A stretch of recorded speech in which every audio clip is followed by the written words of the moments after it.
Esta es la noche en el continente americano, mientras en Europa inicia la madrugada y amanece en Asia. Así cae la noche en el continente americano y transcurre la mañana y la tarde en el resto del mundo. La noche, bajo la dirección de Claudia Gurizati. Buenas noches, el programa La Noche, bajo la dirección de Claudia Gurizati, enciende las luces para que usted vea el punto clave de la noticia. Soy Jefferson Beltrán Neira y para mí es un gusto estar con todos ustedes. La noticia, hoy en el programa La Noche, familiares de colombianos, mercenarios presos en Ucrania, piden que sean incluidos en el intercambio de prisioneros acordado entre Ucrania y Rusia. Delegados del presidente ucraniano, de Volodymyr Zelensky, y de su par ruso, su homólogo, Vladimir Putin, han concertado el pasado viernes en Estambul, en Turquía, un canje de 2.000 prisioneros de guerra, 1.000 por cada bando. El intercambio, según el Kremlin, se daría en los próximos días en una fecha ya definida, pero que hasta este momento no ha sido revelada. La noticia, el presidente de los Estados Unidos, Donald Trump, habló este lunes vía telefónica y por separado con Putin y con Zelensky. El republicano reveló que Rusia y Ucrania comenzarán inmediatamente negociaciones para lograr un alto al fuego. Acabo de terminar mi llamada de 2 horas con el presidente Vladimir Putin de Rusia. Creo que ha ido muy bien. Rusia y Ucrania iniciarán inmediatamente negociaciones para lograr un alto el fuego y, lo que es más importante, el fin de la guerra. Las condiciones para ello se negociarán entre las dos partes, como solo puede ser, porque conocen detalles de una negociación que nadie más conocería. El tono y el espíritu de la conversación fueron excelentes. La noticia, Vladimir Putin, el presidente ruso, calificó la conversación telefónica con Trump de muy franca y muy útil.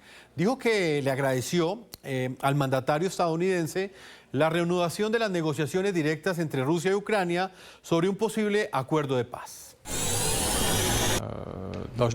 Hemos acordado con el presidente estadounidense que Rusia sugerirá y está dispuesta a trabajar con la parte ucraniana en un memorando sobre un posible futuro tratado de paz que defina una serie de cuestiones, como los principios del arreglo, los términos de un posible acuerdo de paz, etc., incluido un posible alto el fuego durante un cierto periodo de tiempo, si se alcanzan los acuerdos adecuados.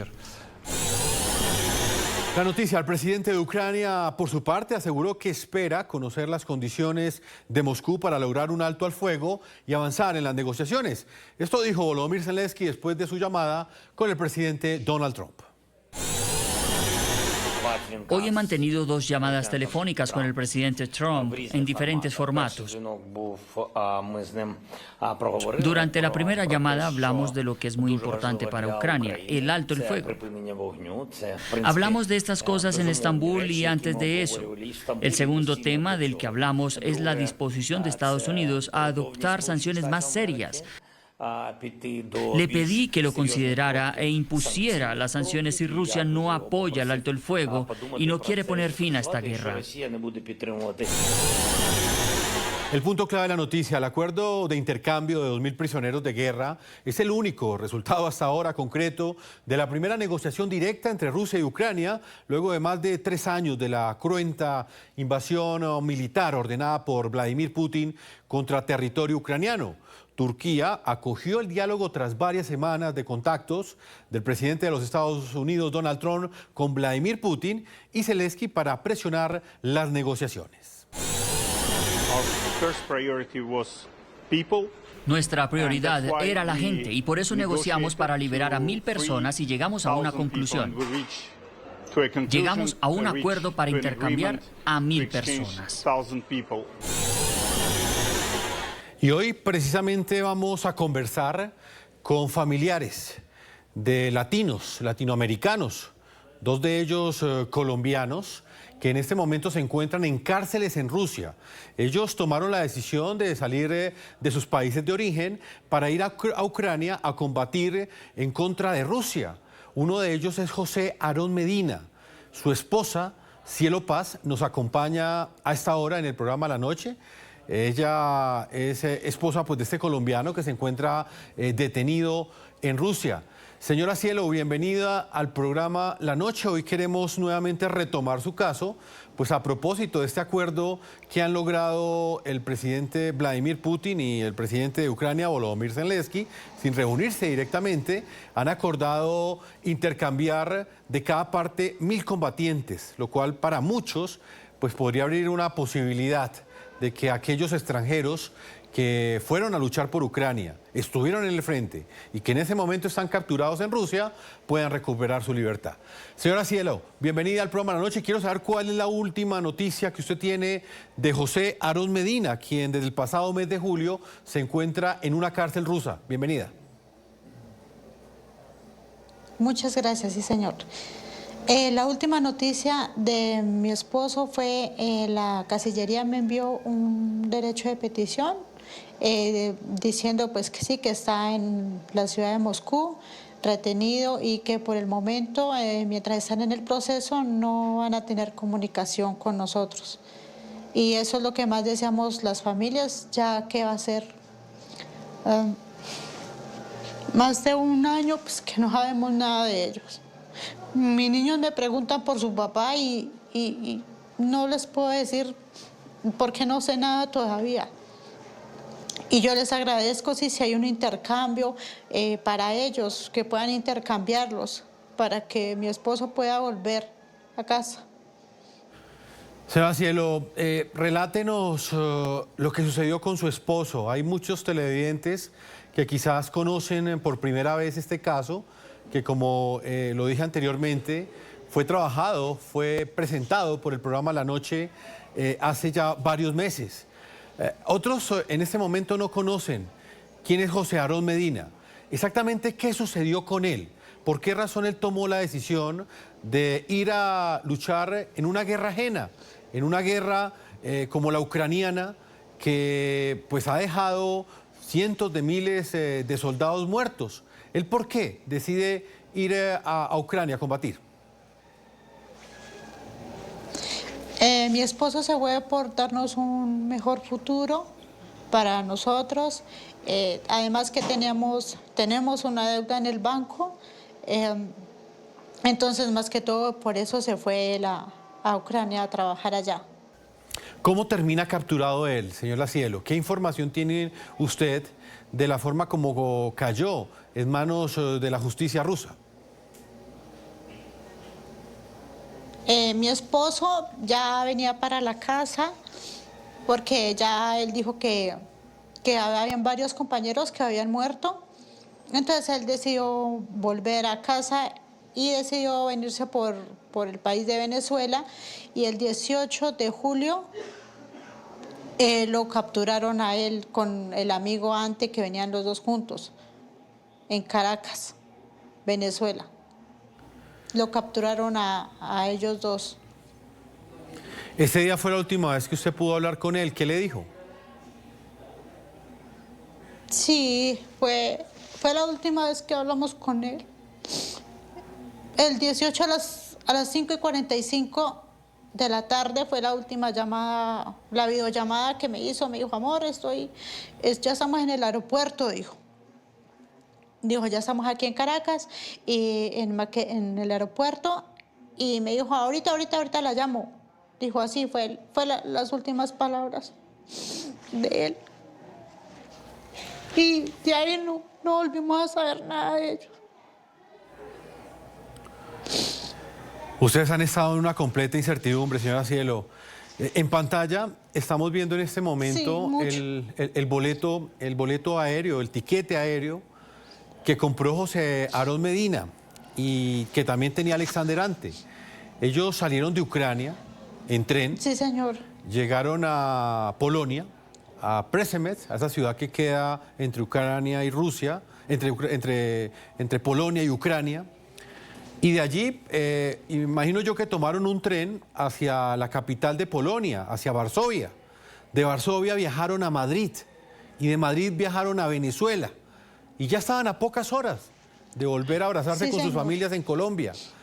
¿Usted sabe por qué el gobierno o el régimen venezolano, en lugar de enviarlos hacia Colombia, decidió devolverlos hacia Rusia y entregárselos a Vladimir Putin? ¿Ustedes tienen claridad sobre eso, señora Cielo?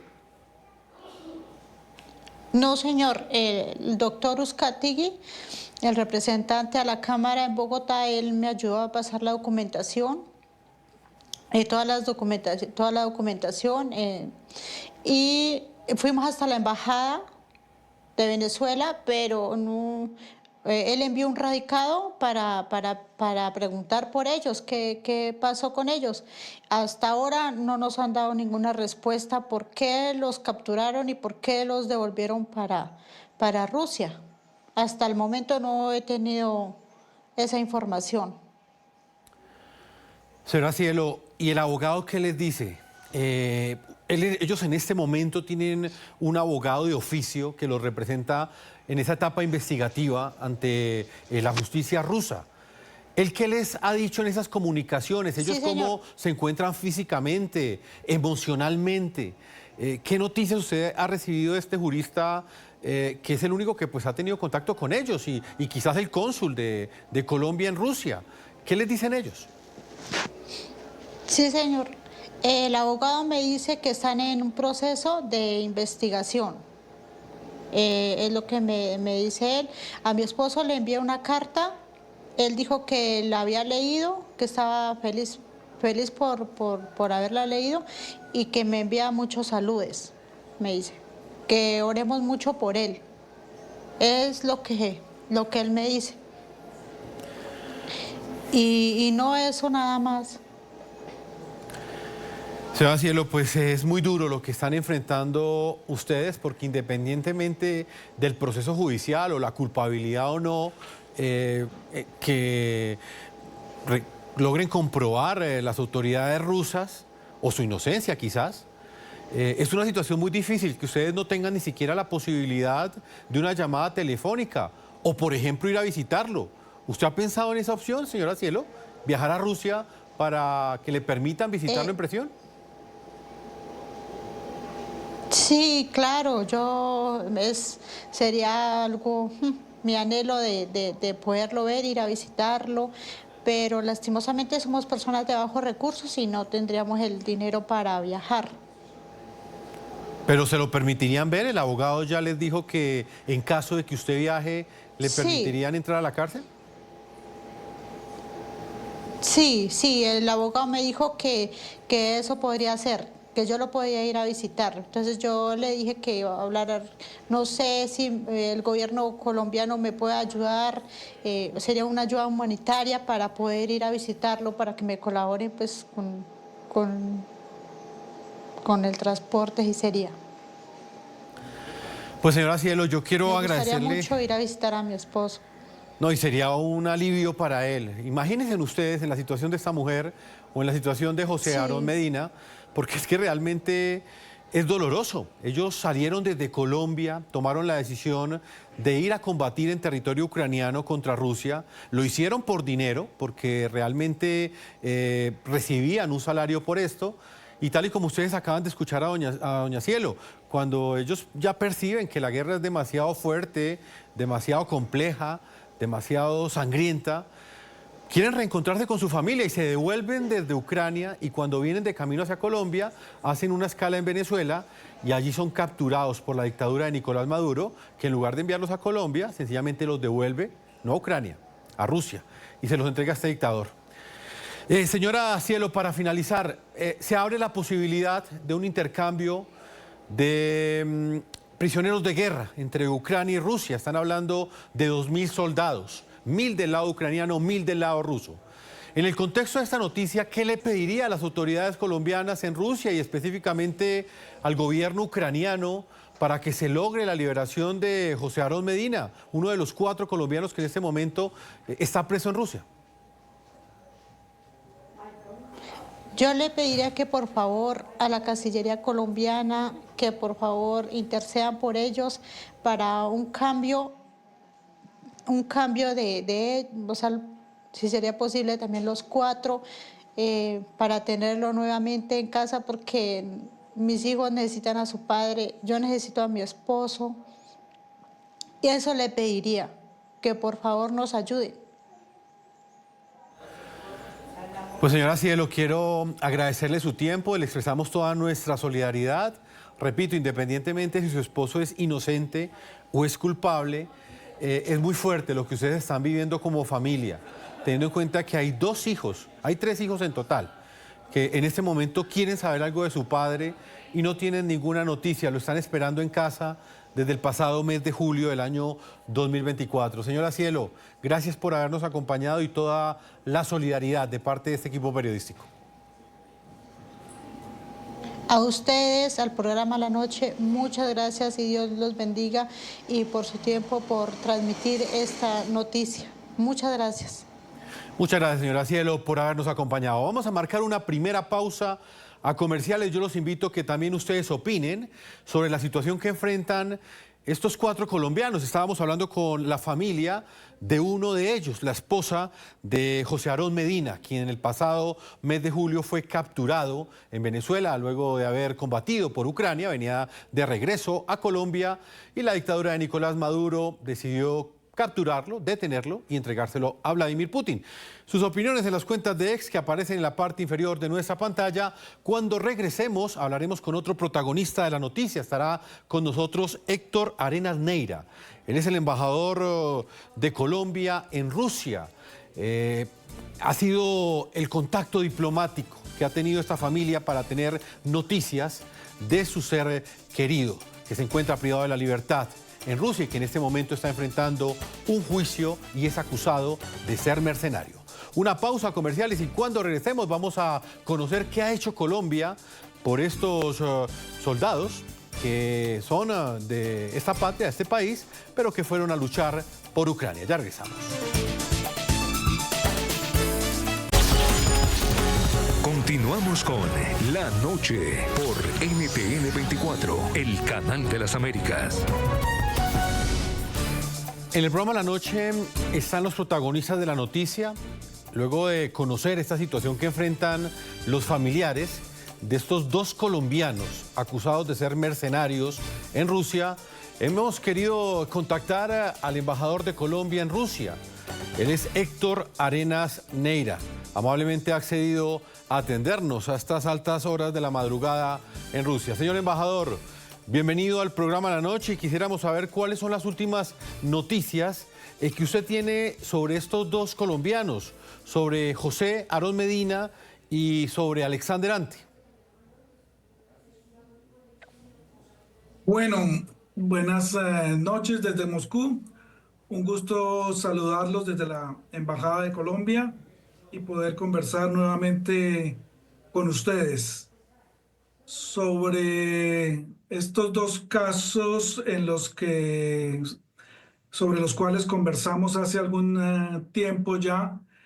En realidad no ha habido mayores avances. Los casos de estos 2 connacionales se encuentran actualmente en periodo de investigación, es decir, es una etapa todavía preliminar al juicio. Entonces, seguimos más o menos en la misma situación. Señor embajador, ¿cómo entender que independientemente de las acusaciones que hace Rusia en contra de estos 2 colombianos que combatieron por Ucrania, estuvieron como integrantes del ejército ruso combatiendo esa invasión que ejecuta Rusia en territorio ucraniano, cómo se puede explicar que la familia, pese a esas acusaciones contra ellos, no tenga la oportunidad, por ejemplo, de hablar telefónicamente con ese ser querido? ¿Qué han dicho las autoridades rusas ante esta petición?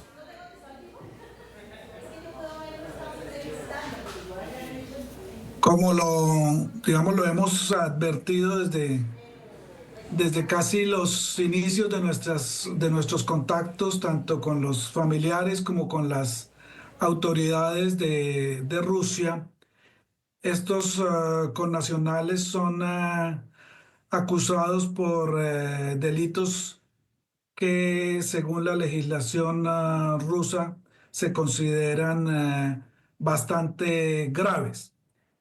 Y la etapa en la cual se encuentran ellos, como lo mencioné anteriormente, es la de investigación. En este caso, la comunicación tiene que ser permitida por el fiscal que atiende el caso. Entonces, nosotros lo que hemos hecho es transmitir estas solicitudes de los familiares y de nosotros también, porque desde luego desde la sección consular de nuestra embajada reiteramos constantemente nuestra solicitud de poder visitar al detenido, a los detenidos. Por el momento, como ustedes recordarán, solo hemos podido visitarlos ya desde el año pasado, en el mes de octubre, si no me falla la memoria. Los visitamos desde nuestra sección consular. En ese momento se pudo transmitir los saludos de la familia, observar que estuviesen en buen estado de salud, acordar que se les podrían transmitir algunas notas de los familiares. Y siempre se nos ha dicho ante nuestras constantes solicitudes que en esta etapa ellos están en un periodo prácticamente de aislamiento total, en el cual les está prohibido el contacto y las visitas. Y por lo tanto, adicionalmente, no se permiten tampoco las llamadas telefónicas. A ellos los capturan el 18 de julio del año 2024, tal y como lo referenciábamos anteriormente, tras llegar a la ciudad de Caracas, en Venezuela, procedentes de Madrid. Allí hicieron una escala luego de salir de Polonia, el país fronterizo con Ucrania, en su destino pues para regresar a Colombia. Señor embajador de Colombia en Rusia, ¿ya hay claridad de lo que pasó con ellos? A estos dos colombianos los entregó el régimen de Nicolás Maduro a Rusia. ¿Hay claridad sobre cómo fue ese procedimiento? ¿La diplomacia colombiana tiene información sobre lo que realmente sucedió? ¿Cómo terminaron estos colombianos en territorio ruso nuevamente? Sobre ese tema nosotros no tenemos ninguna información ni hemos recibido ninguna instrucción. Es decir, nosotros simplemente fuimos, cuando supimos de que ellos probablemente se encontrarían en territorio ruso, efectivamente solicitamos confirmar la información y las autoridades rusas nos confirmaron que habían sido detenidos en Rusia sin ningún otro detalle. Entendemos, embajador, que usted es muy prudente en sus respuestas y de hecho le agradezco que nos conceda esta entrevista porque ha sido muy difícil tener una interlocución con el gobierno colombiano frente a este preocupante tema, porque son dos familias que en este momento están sumidas en la completa incertidumbre desde el pasado 18 de julio del año 2024, saben que sus seres queridos están en una cárcel en Rusia, pero no les han permitido ni siquiera una llamada telefónica. Señor embajador, háblenos ahora sobre la defensa. Este abogado que los representa a ellos, ¿qué información les ha entregado a ustedes? Este abogado lo contrataron desde la Embajada de Colombia. ¿Quién presta esta asistencia? Porque es la única herramienta que tienen estos dos colombianos para que se haga justicia y quizás logren regresar lo más pronto posible a Colombia.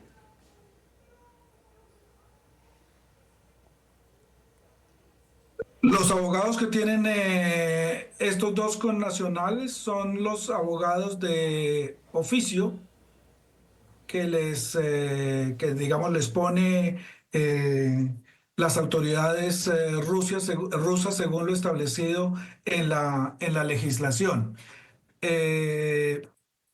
nosotros hemos estado en contacto con estos abogados. También hemos ayudado para que ellos puedan comunicarse directamente con los familiares. Creo que lo han hecho en una o en dos ocasiones, porque el tema de la defensa le corresponde directamente digamos, a quien es acusado, ¿no? Y a sus familiares para eh, verificar cómo es el tema de la defensa ya legal por parte del abogado.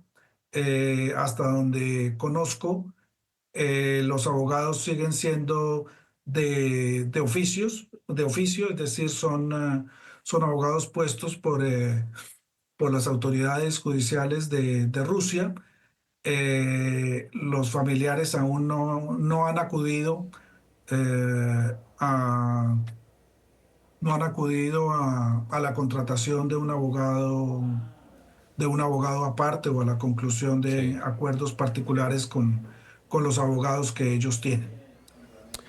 Pero Señor embajador, digamos, el abogado es quien tiene el contacto permanente y el acceso garantizado a quienes están detenidos. señor embajador, ustedes como representantes de la Cancillería colombiana en Rusia, ¿qué instrucciones han recibido del gobierno colombiano? ¿Qué posición tiene la embajada frente a este caso específicamente? ¿Ustedes están intermediando también ante Rusia para que se logre la libertad de estos dos colombianos, o sencillamente les están entregando o por lo menos los están apoyando judicialmente para que se puedan defender?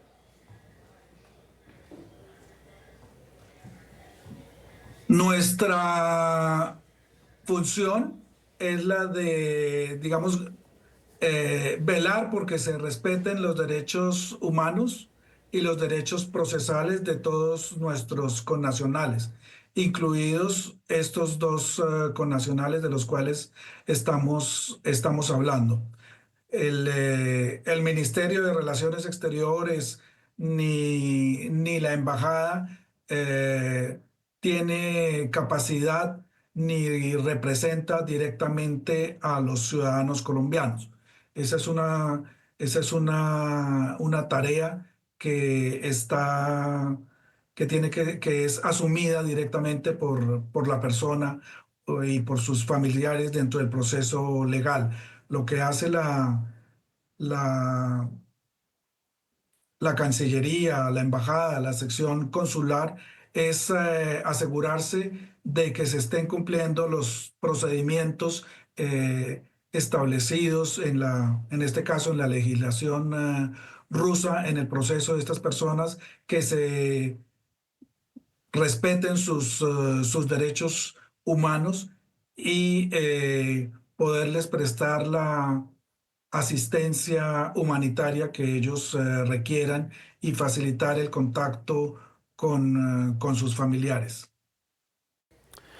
Señor embajador, no puedo dejar de preguntarle sobre el centro o el eje principal de este programa, y es la noticia más importante en lo que tiene que ver con esta guerra que enfrentan Ucrania y Rusia, y es la decisión de lograr un intercambio de 2.000 prisioneros. Este acuerdo lo lograron el pasado 16 de mayo. Desde el conocimiento que usted tiene como embajador, ¿usted cree posible que quizás estos 4 colombianos que se encuentran presos en cárceles rusas por haber participado en la guerra representando a Ucrania como soldados, es posible que ellos pudiesen llegar a entrar en ese intercambio tal y como lo acaba de pedir uno de sus familiares?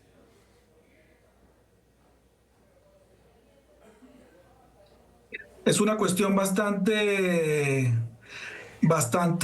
complicada, diría yo, ya que, como hemos venido conversando, estos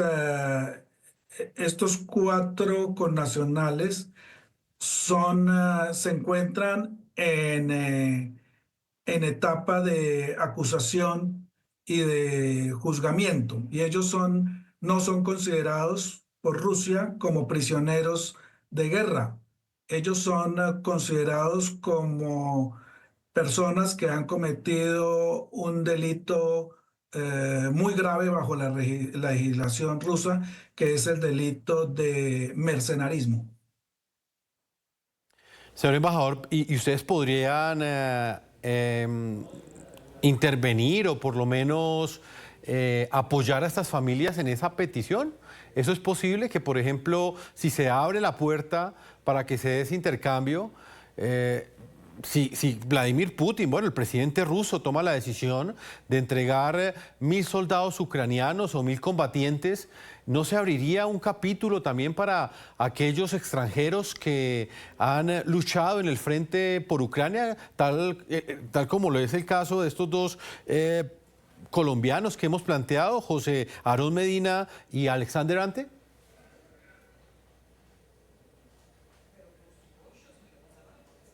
Como le digo, en esta etapa del conflicto entre Rusia y Ucrania, pues son directamente Rusia y Ucrania los que establecen el listado de los prisioneros que se intercambian, proceso que se realiza, digamos, periódicamente y que afortunadamente se ha revitalizado en los últimos días con la decisión que tomaron hace la semana pasada de intercambiar 1.000 prisioneros por otros 1.000, y según tengo entendido, hace pocas horas, luego de la conversación telefónica entre el presidente Putin y el presidente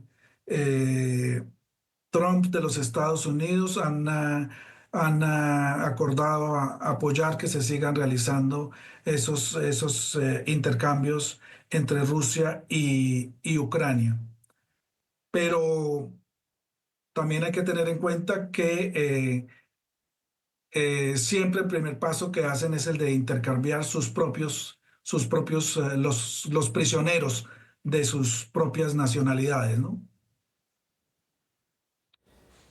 Pues señor embajador, quiero agradecerle por su tiempo, también por la gentileza en responder esas preguntas, porque sabemos que en su condición de embajador de Colombia en Rusia tampoco es fácil tomar una posición frente pues, al dolor que enfrentan estas familias, porque a todos nos entristece ver una madre, ver una esposa, ver un hijo que no tiene noticias de ese ser querido, que no tiene ni siquiera la posibilidad de hablar telefónicamente con él o quizás visitarlo, porque tampoco se los han permitido, pero sé que la embajada le ha prestado una ayuda muy importante a estas familias. Señor embajador, para finalizar, ¿qué le dice usted a estas familias que en este momento están en la incertidumbre de la Embajada de Colombia en Rusia? ¿Cuál podría ser esa palabra que usted podría compartirles hasta ahora, teniendo en cuenta que usted realmente es el único vínculo que ellos tienen en este momento con lo que sucede con sus seres queridos? Bueno, yo creo que reiteramos nuestra disposición continua a tratar de servir de puente con las autoridades, rusas, con las autoridades diplomáticas en el Ministerio de Relaciones Exteriores, con el Ministerio de Defensa, con los tribunales, con los fiscales, con los abogados, para tratar de facilitar ese contacto entre los detenidos colombianos y sus familiares en Colombia. Sabemos muchísimo del profundo dolor, de la gran incertidumbre que ellos tienen. Eh, Lamentablemente es un momento supremamente complicado, no solo para ellos, sino digamos para toda la humanidad.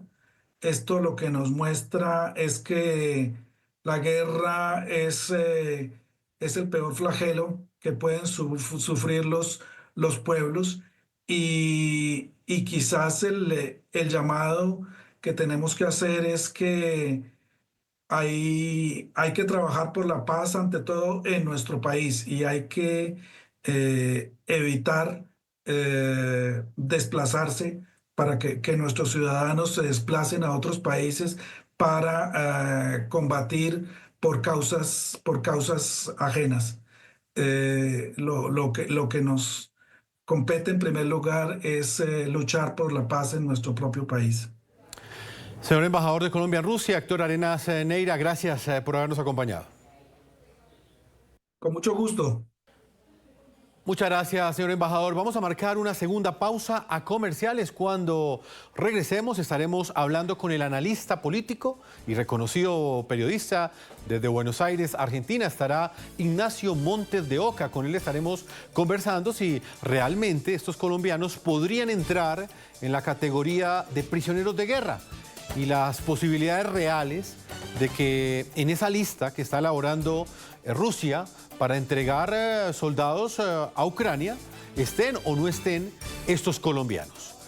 El análisis cuando regresemos luego de esta pausa de comerciales.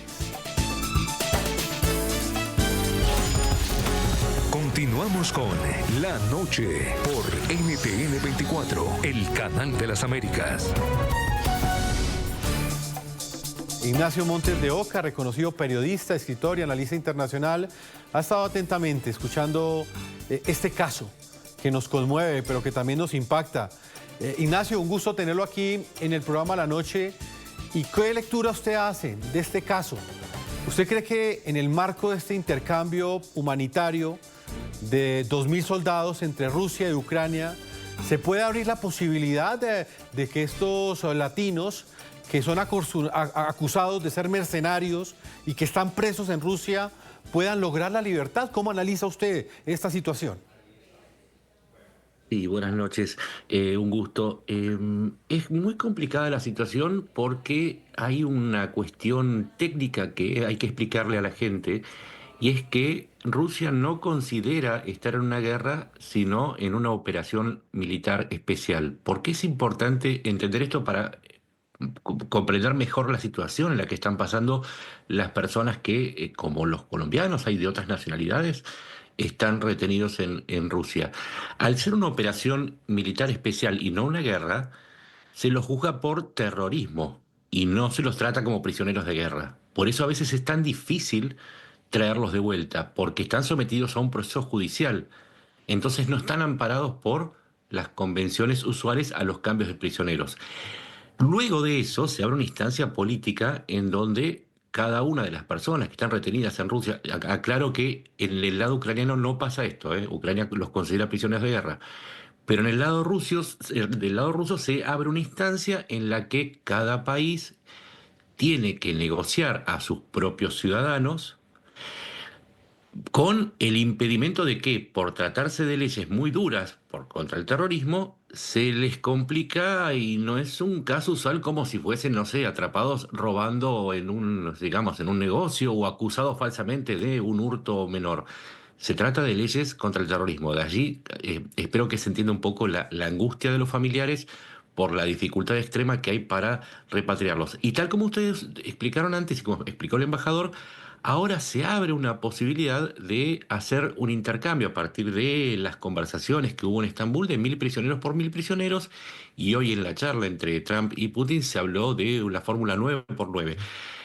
Ahora bien, esta fórmula lo que implica es que va a haber un cupo de liberados, pero quienes entran en ese cupo todavía es un proceso bastante largo, y en este preciso momento, al menos de lo que uno pudo averiguar, se están elaborando las listas tanto en Ucrania como en Rusia. La lista de Rusia depende de una enorme cantidad de variables. Depende de quiénes van primero, de acuerdo a la importancia que le dé Rusia al vínculo con esos países y lo que quiera lograr a partir de liberar a determinadas personas de determinadas nacionalidades o de determinadas zonas de Ucrania. Así que es un proceso largo y hay que entender que la cuestión de la operación militar especial es lo que domina todo este diálogo. Ignacio, ¿cuáles son esos criterios de selección que cree usted que pueden utilizarse para escoger quiénes van a ser esos prisioneros de guerra que serán liberados. La esperanza es mayúscula, pese a que ellos son acusados de mercenarismo. Muchos de estos latinos hoy ven en ese acuerdo firmado entre Rusia y Ucrania, o por lo menos acordado entre estos dos estados, una posibilidad para que sus seres queridos recuperen la libertad. ¿Hay algún criterio específico que utilicen ellos, específicamente los rusos, para escoger a quienes dejan en libertad y con qué soldados se quedan? No, es que la realidad es que no existe un criterio desde Rusia ni desde Ucrania. Lo que se hace es, hay vías de comunicación alternativas entre Rusia y Ucrania en donde se van pidiendo determinados prisioneros y a su vez cada país lo que hace, lo que privilegia es la situación particular de la familia de ese prisionero, su valor político o su valor militar. Ahora, en cuanto a la liberación de extranjeros, insisto, es más que nada un vínculo de nación a nación en la que cada nación tiene que ir, tiene que hacer fuerza por sus connacionales para tratar de liberarlos. En el caso del embajador que hablaba antes, él está haciendo seguramente su esfuerzo, pero entra dentro de un listado, porque hay que entender otro dato que es importante. Se considera que en este preciso momento hay 17.000 extranjeros combatiendo del lado de Ucrania. No se sabe muy bien cuál es la cantidad de prisioneros que hay en Rusia, pero son de una enorme cantidad de países, mucho mayor inclusive que la que combaten por Rusia. Y entonces hay muchas embajadas tratando de liberar a sus propios compatriotas. Así que no hay criterio, lo que es, si se quiere, es una lucha por tratar de prevalecer y ver quién hace el mejor esfuerzo. Y a partir de ahí entra la segunda variable, que es que Rusia busque un criterio propio, con un criterio propio, un interés en la liberación. Y cierro con esto. Es importante entender que también Rusia, y esto lo hace desde febrero cuando empezó del 22, cuando empezó la primera invasión, es tratar de castigar a los extranjeros que luchan del lado de Ucrania para desestimular o desalentar que nuevas personas se sumen a las filas de Ucrania. Así que esto es un panorama lo más realista que puedo hacer para tratar de entender la cuestión. Ignacio, para finalizar, no puedo dejar de preguntarle sobre lo que ha sucedido y la posibilidad de que haya un diálogo directo entre Vladimir Putin y Volodymyr Zelensky. Claro está, bajo la mediación del presidente de los Estados Unidos, Donald Trump. ¿Es posible que se dé esta negociación con éxito? Y se lo pregunto específicamente en el contexto de los ataques que ha cometido Rusia en las últimas horas. Hay quienes consideran que es difícil creer en una voluntad de paz cuando se dio un ataque con 273 drones en la capital ucraniana, en Kiev, el pasado 18 de mayo. Una respuesta concreta. Putin había dicho en el 2014 que no iba a invadir de nuevo a Ucrania. Dijo después que no, en los días anteriores a la segunda invasión, que no tenía pensado romper los pactos de Minsk. Es absolutamente imposible creer en la palabra de Putin cuando dice que quiere presentarse en una reunión bilateral a negociar con Zelensky. Él había pedido una reunión en Estambul, fue Zelensky y Putin envió una delegación de tercer nivel. Ahora Trump dice que Putin quiere negociar. Zelensky le dijo, yo estoy dispuesto, pero Putin contestó, primero tenemos que considerar las causas profundas, y empezó a hacer una serie de declaraciones que indican que otra vez va a dilatar el fin de un conflicto que, como les decía, ha iniciado Putin y lo podría terminar Putin si se viniera por lo menos a un cese del fuego, sino a un retiro de Ucrania. Pero no está dispuesto a hacerlo porque el día mismo en que se termina esta guerra, Rusia va a tener que ver en qué estado quedó, los objetivos que logró. Y es posible que de ese juicio Putin no logre sobrevivir el poder. Así que mi análisis es extremadamente negativo respecto a que ese encuentro entre Zelensky y Putin a instancias de Trump o de Erdogan de Turquía vaya a producirse por lo menos en el futuro inmediato. Ignacio Montes de Oca, reconocido periodista, escritor y analista internacional, siempre es un privilegio contar con usted en nuestro programa La Noche y por supuesto en el canal NTN 24. Una feliz noche, Ignacio, en Buenos Aires. Buenas noches, el gusto siempre es mío. De esta manera hemos llegado a la parte final de este programa La Noche. A todos nuestros televidentes los invitamos a que sigan opinando en las cuentas de X que aparecen en la parte inferior de nuestra pantalla, en @NTN24, @La Noche NTN24, la cuenta de nuestra directora, Claudia Gurizati, @Segurizati, NTN24, y en mi cuenta personal, @JeffersonNTN24, en la red social X y en Instagram. No olviden que la noche siempre continuará encendiendo las luces para que usted vea el punto clave de la noticia. Una feliz noche para todos ustedes.